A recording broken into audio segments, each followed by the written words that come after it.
Information is truly the oxygen of the modern age, cutting across cultural and geographical barriers, uniting all humanity as one. AfriAfia is tirelessly working towards an information network where the communities we serve are constantly in touch with the world beyond the confines of their localities. This has been the primary drive towards the repackaging of local stories for wider distribution. The need for community learning centers to hold information generated amongst the community members is vital as it enhances ownership.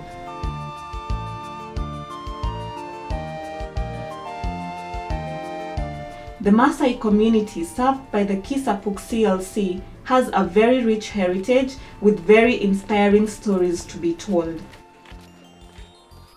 In May 2010, a team from AfriAfia set out to collect information on development activities undertaken by the Maasai. In Inketo location at the foot of Kisapuk Hill, women, men and youth gathered anxiously ready to share valuable information.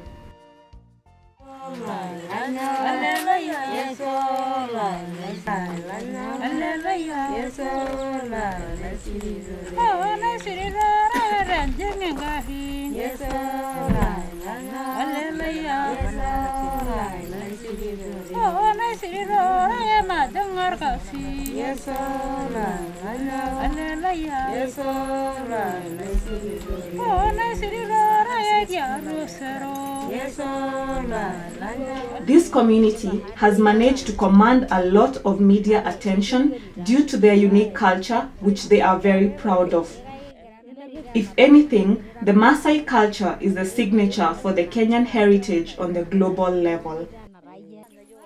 The Kiol Women's Group has beautiful beadwork to showcase. These have been crafted with a lot of skill and precision, with the colors intermixed in the signature Maasai red with flavors of green, black and yellow. It would be unfair to deny the skill and dedication with which they work in a bid to put a meal on the table for their families. Kiol Women's Group was founded in 2000 and they started out digging but eventually resorted to handicrafts as they found it more lucrative and enjoyable. Speaking to Naomi, the group treasurer, they have managed to make a living from the bead handicrafts, although getting a ready market is the major challenge they are facing. Hatuna pali ya kuuzia, lakini tunachona, unauza kama bendera kama hii sasa ambayo unaona hapa. Tunauza, siku hiyo unapata unga na unaweza kuuza kitu kama shuka, 2,000 unapata siku hiyo karo ya watoto. Kwa hivyo ile ambayo sasa tunahitaji iongezwe kwetu, kama hii vitu tunachona, ikiwezekana iwekwe katika internet, alafu tutafute market huko nje, tutafurahia hiyo sana kwa sababu itatusaidia sana. Maasai ornamentation in the urban areas, especially Nairobi, is very pricey. However, the brains behind the great work normally gets a raw deal. As Naomi points out, a website is exactly what they need, and since they have access to computers and internet in the CLC, this should not be too hard to come by.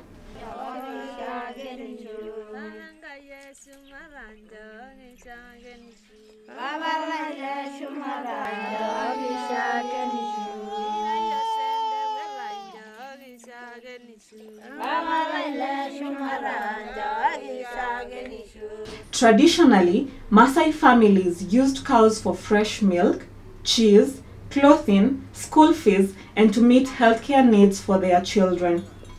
Cows have also been used to build lasting relationships between families, individuals, and communities. A cow is central to Maasai livelihood. In most cases among this community, men spend time in cohorts catching up with their peers all day. These men have, however, decided to take up their roles as the family heads. The group, which was formed in 2000, embarks on buying and selling cattle, benefiting them as a group and also individually. A Maasai cow trades at about 50,000 Kenya shillings, while a goat goes for an average of 3,000 Kenya shillings.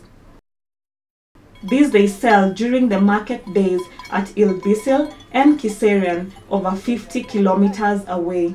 Speaking to Jonathan Seio, one of the group members, he feels their coming together was a wise decision as they've made major milestones as a team. From their sentiments, it's quite evident that the CLC has contributed to the growth and development of this community immensely. Hatukuwa tunajua mambo ya CLC. Inasaidia kwa sababu hata kwa mambo ya kikundi tunaweza andika nayo majina ya kikundi. Tungekuwa na uwezo ya kuingia internet, hiyo ingetusaidia kwa sababu yani tutasikika. The young men with their group dubbed Imeleleki are not so different from their older counterparts, other than the fact that they also engage in agricultural activities besides cattle trade. The group, which was formed in 2008, started out with 18 members, but the number has now grown to 30. To set their ball rolling, they received jembes from the Ministry of Agriculture, Namanga Division. Watching these young men till the land with so much ease, one would think we're on a farm in central Kenya, save for the all too familiar ethnic attire. They charge 500 shillings for the tilling services and are looking to adjust these charges depending on the size of the land. However, as the economic climate changes, these residents of the arid Kajiado district have realized that growing crops such as maize will save them some money. To add a punch to this new economic outlook from the Maasai is Mzee Mututwa Lekinyu, who has over 7 acres of land on which he has planted maize and beans. The look on his face as he takes us around his farm speaks tons. He's proud of what he's achieved. The only challenge is storage for the harvested maize, and he's resorted to treetops. He shocks us more by revealing that he has an even bigger farm with beans as the only crop. Who would have thought the Maasai would practice crop farming? This region has for a long time been characterized by retrogressive cultures such as female genital mutilation, FGM, and early marriages. Boys drop out of school in favor of Moranism and herding. Speaking to the former Osiligi IPA manager, Elijah Muthami, we realized that the CLC has been an asset in this part of Kumpa location. The awareness of parents on the importance of education has been stepped up, and especially due to the computer lessons for children, which have seen a mass exodus of pupils from the neighboring schools to Kisapuk Primary School.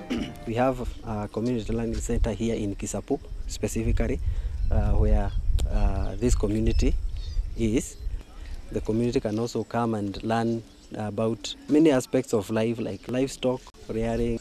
Also, they can get more communication in terms of markets and also issues of weather and all that. In fact, we are planning together with the Ministry of we call them allied lads, to have this as one of their surveillance centers. The 2-day trip to Kisapuk was very eye-opening. The people in this community are strong-spirited and live and work for a great today and a better tomorrow. These men and women, clad in red-themed attire, have a lot that's yet to be unraveled.